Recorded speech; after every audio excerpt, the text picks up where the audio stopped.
And we're back. Kim Montgomery with the Rogers County Youth Services joins us again to bring an update on the construction of the new campus. Welcome to have you. Thank you so much for Really having me good. back. Before we get into the new campus, a bit about who you are and what you do. Yeah, we're a nonprofit agency that's been around for starting in 2026. It's going to be our 50th anniversary. So we're really excited about that. We began as a youth shelter. We've had a number of different locations that served us well at each phase. Currently, we're no longer a youth shelter. We focus on counseling. Everything we offer to our community is free. So free counseling ages 4 through 21. We also do prevention education in the schools. We're in all but one school district, covering about 47 classrooms, which rounds out to about 18% of the population in our county. And then we also have diversion services for kids who are first-time offenders. We want to help them avoid a life of crime. So that program has been going for about a year now. A lot of great success there. And then a long-term suspension for kids who are struggling there. Well, and I want to get into this new campus situation in just a minute, but how are these youngsters identified? How do you get hold of them to work with them? So on counseling, that can be a referral from anyone in the community. There might be a school counselor, a principal, a teacher, or a parent that would say, hey, my child needs some services, and there's a quick referral form on our website that they can go and put that in. We typically have kids in services within about 7 days, which is a pretty remarkable timeline to get people in that quickly. For the prevention, we have a wonderful prevention coordinator who goes out and she gets into the schools and has conversations with principals and counselors and says, this is the menu of what we can offer your school, and the school, based on their needs and what they see the kids are going through, they make a choice on the curriculum the prevention curriculum that we're going to give. And we get in there, and we've had, that has really grown this year. We've doubled in some areas for prevention. Diversion, those kids on first-time offender, that comes through the Sheriff's Department. Officer Carrie Taylor is the point person there. She filters through those. We also get referrals from OJA, which is Oklahoma Juvenile Affairs, when kids come through there. And then lastly, our U-Turn Academy, those are the kids who are on long-term suspension. Those come through the schools. You don't seem jaded at all. You don't seem like it's a hopeless situation.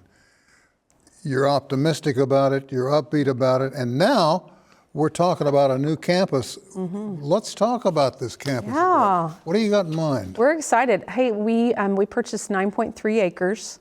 It's just south of Highway 20 West on South Haven. Up on the top of the hill, if anybody's been out that way, you've seen the steel going up. We've got our parking lot and our pad. The steel's going up. It's going to be an amazing 10,000 square foot building, which we desperately need. Right now, our office space, for every one office, we have 3 employees. So space is really tough for us. Wow. And we need it. This is a space, we've been around for 50 years now, and we're making plans so that we can grow into the next 50 years. But it seems like it's just all of a sudden, boom. Yes. Actually, when the pandemic hit, we were at about 4 to 7 counselors. After the pandemic, the need skyrocketed, and today we're up to 17 counselors, and in all our staff is about 35. And the need, even if a child doesn't need counseling, they need some extra support. That's why we offer those prevention services in the school. So yeah, it's a big need. Where's the weakness? At home? Typically within the family unit, and we definitely identify that. We're a youth services agency, but we also wrap around into the family. When we can identify what's going on there, we definitely offer support where we can with the families. Very often when an organization such as yours announces a plan for a new facility, which is what we're doing today, Yep. they're already planning ahead because they know that the need is such, they're going to have to expand even more.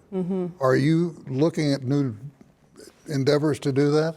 That is definitely the case. This 9.3 acres and the 10,000 square foot building, it actually has the capacity to go beyond that once we get this up and going, and also our services. We've seen over the last 50 years our services continue to grow. Am I looking this way? Oh yeah, there it is. It's so great, and I'm sorry I didn't get you a newer picture. If you really want to see it, you got to go by the site and see it, but it is going to be beautiful. When we did our groundbreaking out there, it just was a picture perfect spot, and we're really excited about it. Sometimes when it's counseling, another thing we learned in the pandemic is sometimes the best therapy is going for a walk outside.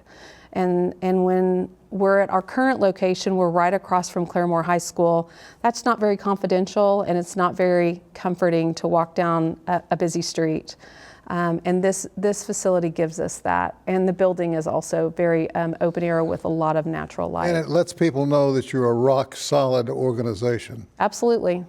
50 years strong, and continue to grow and meet the needs of our community. Well, that's what I was going to say. If they know you're a solid group, but you still got to beat the drum for the dollar, don't you? Yes, we do. Yes, we do. We've run into some hiccups getting the financing with some of our foundations, had some funds reallocated that we expected to get, but we're really depending on the community spirit of our county right now. Well, listen, Kim, we're out of time, and you've given us a lot to digest and to think about. If somebody wants to help, wants to get involved, what do they do? Head to our website, look for the Capital Campaign tab.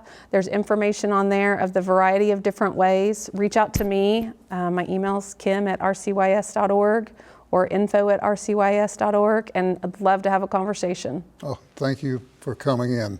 Thank you for having me. Very much appreciate you, more than you know. Yeah, thank you. Short break. We'll be back with Julie Davis with the YWCA right after this.